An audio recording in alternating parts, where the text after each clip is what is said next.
I've written the book with a unique perspective. It's written with the assumption that the person reading it is one of the left behind, and that the rapture has already happened.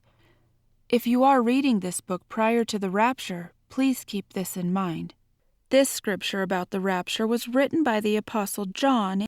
John was one of Jesus' disciples and followed Jesus during his ministry. Here, John is quoting something Jesus said to his disciples before he was crucified. His disciples were believers who had put their faith in him. Don't let your heart be troubled. Believe in God. Believe also in me. In my Father's house are many homes. If it weren't so, I would have told you. I am going to prepare a place for you.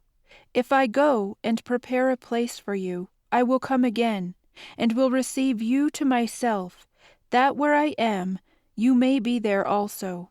John 14, 1-3. Jesus tells them to believe in God and in me, which is himself. Then he says there are many homes in his Father's house. That's God's house. He was leaving to go prepare a place for them there.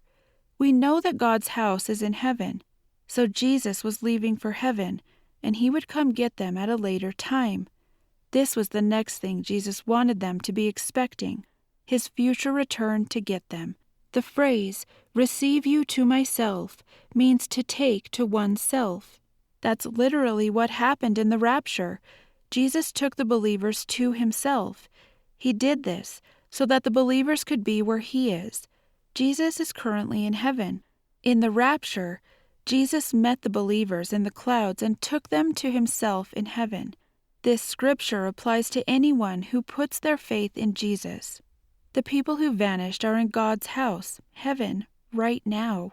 If you put your faith in Jesus, you get this promise too. Jesus has a place prepared just for you too. Some people have interpreted that scripture as being about Jesus' second coming, when he physically appears on the planet again. But that doesn't make any sense. At Jesus' second coming, believers are already with him in heaven, and are in fact coming with him to earth. Jesus won't be receiving or taking anyone to himself at his second coming. No, that scripture is talking about the rapture.